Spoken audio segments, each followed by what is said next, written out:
கொல்லாதீங்க. நான் உன்னை கொல்றதுன்னு அது தற்கொலை மாதிரி ராதா. என் இருதயத்தை நானே அழிச்சுக்கிற மாதிரி. நான் உன்னை தவறா புரிஞ்சுட்டா அதுக்கு நீ என்ன பண்ணுவ பாவம்? இப்போ நான் கூட தான் சினிமால எத்தனையோ பேரோட காதல் காட்சியெல்லாம் நடிக்கிறேன். எனக்கு அந்த வேஷம் கொடுத்திருக்கிறதுனால கண்டிப்பா எல்லாரும் என்ன காதலிச்சே தீரணும்.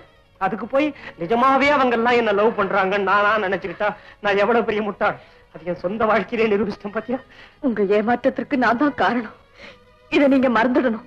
நிச்சயமா மறந்துடுவீங்க, எனக்கு நல்லா தெரியும். இது எப்படி தெரியுமா இருக்கு? ஒரு டாக்டர் கிட்ட ஒரு நோயாளி போய் நான் பிழைச்சுக்குவேன்னு கேட்டானா, அதுக்கு டாக்டர் சொன்னாரா, எங்கிட்ட வர்ற 10 கேஸ்ல 1 கண்டிப்பா பிழைக்கும்.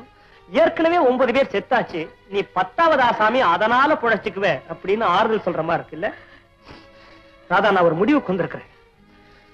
உன்னை மறந்துறதா நான் முடிவு பண்ணிட்டேன். இன்னொரு பயங்கர முடிவு ராதா. ஏன் இப்படி எல்லாம் பேசுறீங்க?